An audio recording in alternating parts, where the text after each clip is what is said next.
Salut tout le monde, bienvenue dans cette nouvelle vidéo d'AKC, petite vidéo où je vais vous parler d'une histoire autour d'un webtoon. Webtoon qui se nomme Sweet Home. Voilà. Alors je vais plus vous présenter l'histoire de la série télé, voilà, plus que du webtoon. Le webtoon, j'avais commencé à le lire, puis je m'étais dit je vais garder un peu plus tard quand j'aurai plus d'abonnés pour faire des vidéos parce que j'aime tellement la série que je me dis je peux pas en parler quand j'ai que 3-4 abonnés quoi. Je me dis il faut que je garde ça pour plus tard. Euh, donc le webtoon, voilà, je me le garde pour le découvrir en direct avec vous, enfin en direct avec les vidéos avec vous.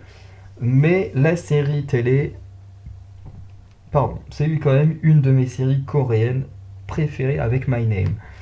J'ai adoré également All of Us Are Dead, Squid Game et tout, mais My Name et Sweet Home, mes deux favoris.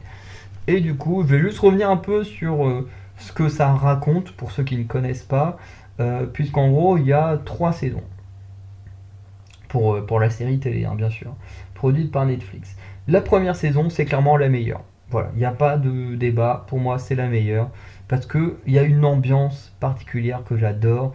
En gros, la première saison, tu as Yoon-soo qui arrive dans un immeuble à Séoul, très certainement.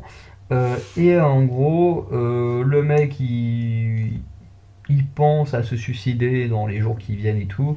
Donc il vit un peu, voilà, il vit un peu ses derniers instants juste en geekant et tout, sans savoir ce qui va se passer. Du coup, du jour au lendemain, il y a une sorte d'épidémie entre guillemets. En fait, c'est pas vraiment une épidémie parce que c'est plus une sorte de virus qui a été créé, hein.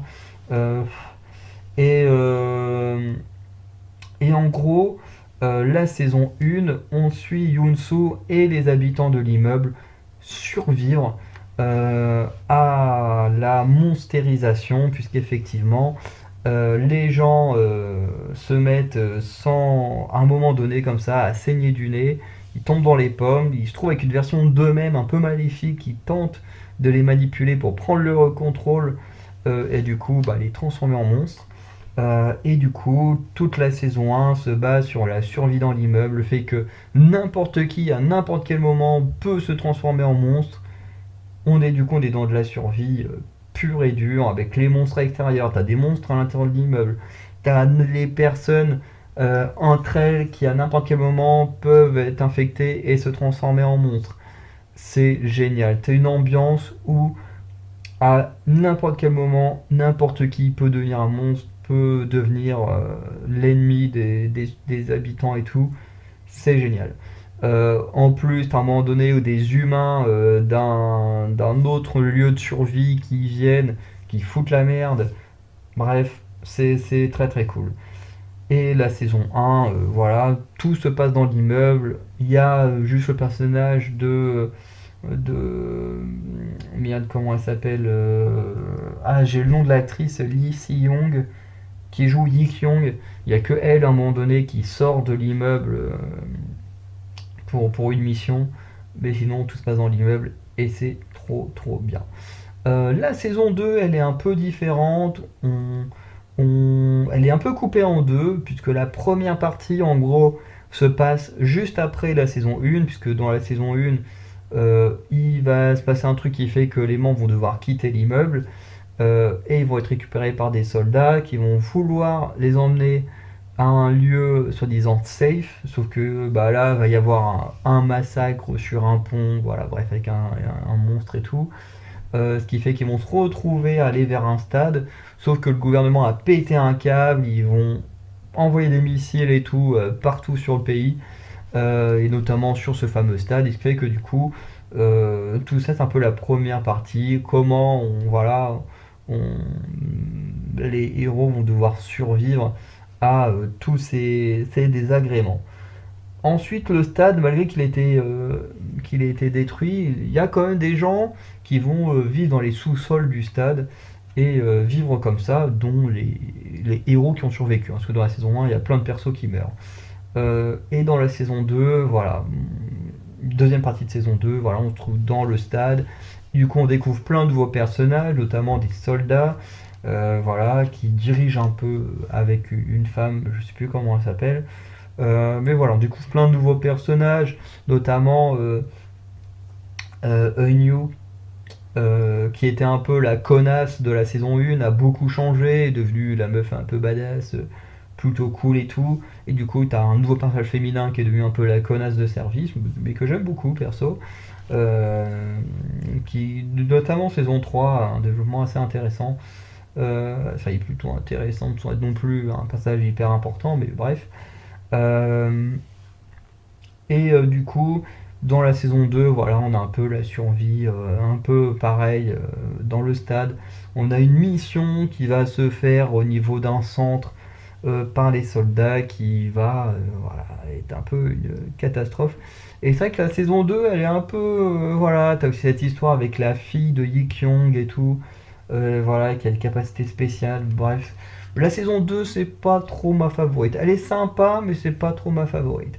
Et la saison 3, bon bah voilà, la saison 3, voilà, c'est simple.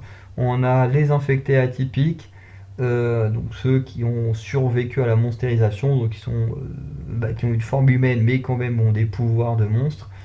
Voilà, qui du coup euh, vont prendre le contrôle du stade et du coup rendre la montérisation juste normale. Voilà. Euh, et du coup, voilà. Et du coup, c'est un peu dommage parce que du coup, ça installe moins cette peur des monstres. À partir du moment où ils peuvent coexister avec les humains, bah du coup, bon, les humains en ont quand même toujours peur, c'est logique, mais t'as plus ce suspense en mode bon bah, t'as qui va se transformer au machin parce que du coup, il sera automatiquement accepté puisque c'est les règles du camp. Voilà. Euh, du coup, pour Yong-Soo, lui, son objectif c'est juste venir buter le méchant parce que méchant de fin de saison 1 qui dure jusqu'à bah, du coup fin de saison 3. Et du coup, bah voilà, le but c'est de le traquer, de le tuer. On retombe sur un personnage de la saison 1, puisque certains sont devenus des néo-humains. Donc en gros, c'est des gens qui, même quand ils se font tuer, en fait, ils reviennent à la vie. En fait, ils se transforment en cocon et puis ils reviennent à la vie. Bref. Euh, et du coup, les néo-humains cherchent à buter les monstres atypiques parce qu'ils sont très dangereux. Et à nouveau, on suit d'autres personnes qui essayent de survivre à la monstérisation, des trucs comme ça. Bref, euh, voilà. Il n'y a pas grand chose de plus à dire. C'est une série qui est vraiment très très bonne, qui se regarde d'une traite, ou du moins, si vous voulez la regarder en deux fois, il faut regarder saison 1 et début saison 2 d'un coup, et ensuite fin saison 2 et saison 3 d'un coup. Parce qu'en gros, en milieu saison 2 ou un quart saison 2, il y a une ellipse de un an, je crois, 1 ou 2 ans, et du coup, ben voilà, on passe totalement à autre chose.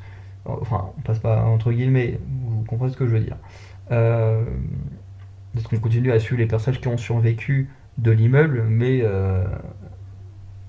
on n'est plus dans la continuité directe de la saison 1, quoi. Donc voilà, c'est ce que je peux vous conseiller de faire pour ceux qui ne connaissent pas cette série et qui est vraiment vraiment à regarder parce qu'elle est géniale. Voilà. Du coup, si vous connaissez pas, allez checker. Si vous connaissez, c'est pas dire ce que vous avez pensé de cette série. Si vous voulez savoir ce que moi j'en pense plus en détail, mais du coup avec du spoil, j'ai sorti des réactions de MV. Des réactions de MV, ça c'est sur la chaîne musique. Des réactions de saison, euh, de la saison 2 et 3. Voilà, parce que la saison 1, quand elle est sortie de mémoire, je faisais pas encore de vidéo. Donc vous pouvez avoir mon avis sur la saison 2 et 3 si ça vous intéresse sur la chaîne cinéma. Voilà. Donc je dis ça pour ça. Et pour ceux de la chaîne Webtoon et pour ceux de la chaîne cinéma, je pense que d'ici quelques années, je ferai des vidéos sur le Webtoon en lui-même. Et d'ailleurs, Suite Home est une série qu'on adore tellement que je pense qu'avec le mode d'actualité, on reviendra épisode par épisode un jour pour en parler beaucoup plus en détail, développer l'histoire de cette série qui est trop cool. Et comme on pense aussi à faire des lives en parlant de cinéma et séries télé, je pense que Sweet Home sera très clairement une des séries dont on parlera un jour en live. Voilà. Donc j'ai pas grand chose de plus à dire, hein, dites-moi ce que vous en pensez ou allez checker. Et sinon bah voilà, abonnez-vous, likez Et on se dit à très bientôt pour de nouvelles vidéos. Passez une bonne journée et bonne soirée. Ciao tout le monde.